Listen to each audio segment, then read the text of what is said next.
Tere taas Autonet.ee proovisõitu vaatama. 1993. aastal turule toodud C-klassi Mercedes oli hüperkonservatiivsuse supernäide. Järgnenud 2 põlvkonnale untsiti vunki küll kõvasti juurde, kuid nii ilmekas kui meie tänane proovisõiduauto pole C-klass küll kunagi olnud. Mercedese viimane disainikeel on minu arvates üldse väga hästi õnnestunud.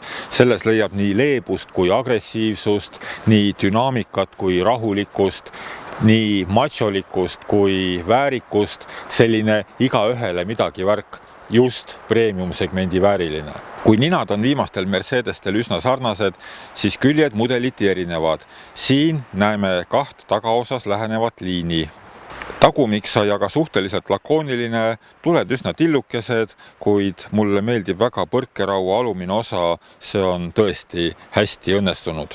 Kui te siia C-klassi sisse istute, siis saate kohe aru, et tegu on premium-segmendi autoga. Mugav, mõnus, pehme nahk, pehme plastik, igale poole, kuhu käed toetuda võivad. Kõik pinnad on pehmed, viimistlus on suurepärane. Mulle eriti meeldib see mahtuniversaali stiilis armatuurlaud.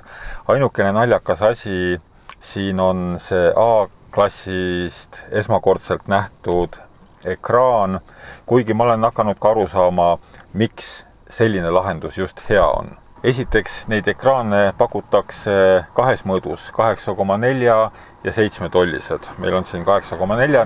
Nüüd kujutage ette, kui see oleks integreeritud armatuurlauda, see rikuks ära kogu selle disaini. Kui me tuleme veel kord kere juurde tagasi, siis tuleb ära mainida mitmed alumiiniumist paneelid, näiteks mootorikatte, poritiivad, uksed, pagasiruumi luuk. Need kõik valmistatakse alumiiniumsulamitest ja tänu sellele on uus C-klass olenevalt konfiguratsioonist eelmisest 70 kuni 100 kilogrammi võrra kergem. Lisaks kõigele muule suudeti auto aerodünaamika viia juba täiesti uuele tasemele. Ma mäletan, kui mõned aastad tagasi uus E-klass välja tuli, siis räägiti sellest, et tegu on täiesti fenomenaalse disainiga, kus tuuletakistustegur on kõigest 0,26. Siin sellel autol on see 0,24. Kui me nüüd räägime auto sisust, siis vähe sellest, et kõik on hästi disainitud, kõik on ka väga ergonoomiline.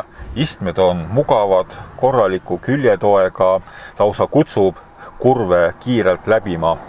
Aga üks vidin, millest me ei saa rääkimata jätta, on see multimeediasüsteemi juhtimine. Lisaks tavapärasele kettale on siin olemas ka selline hiirelaadne moodustis. Esiteks on klikitav, teiseks on ta puutetundlik, kusjuures sagedamini kasutatavad funktsioonid on veel siia eraldi välja toodud, ehk kokkuvõttes üllatavalt kasutamiskõlblik. Ma seda süsteemi täna pikemalt seletama ei hakka. See on väga põhjalik, siin saab muuta auto settinguid, kui on õhkvedrustusega auto, siis vedrustuse häälestusi, mootori häälestusi, käigukasti häälestusi, roolisüsteemi häälestusi, ühesõnaga mida iganes selleks, et muuta sõit just selliseks, nagu te ise tahate. Ja tegelikult on üks peenike nüanssin veel. Auto lisavarustuse nimekiri on 3 lehekülge peenikest kirja. Kui me räägime sellest, et hinnad algavad 32 000, siis tegelikult, kui te tahate sõidetavat autot, tuleb sinna 10 kindlasti veel juurde panna. Kui aga soovite oma unelmata autot, siis ma arvan, et tuleb veel 20 000 juurde panna. Aga te saate auto, millest ei taha enam kunagi välja astuda. Aga selle jutu mõte seisneb selles, et tänu ohtrale lisavarustusele saate konfigureerida sellise auto, nagu te tahate. Ehk siis täpselt oma soovidele vastava.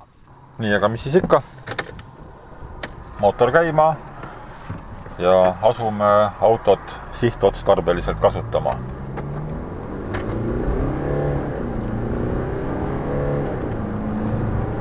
Praegusel hetkel pakutakse C-klassile 3 mootorit, neist 2 on bensukad ja meie tänane diisel.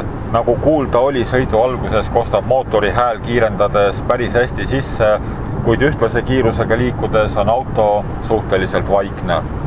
vedrustus väärib selles autos tõepoolest kiitust, isegi aukus Tallinna teed ei avalda ülemäära muljet ja juhitavus, roolitunnetus on lihtsalt suurepärased. Ja kokkuvõttes ma ütleksingi, et C-klass on teinud täiesti uskumatu arenguhüppe. Aga meie näeme teiega juba järgmisel nädalal uue autoroolis. Seniks nägemist.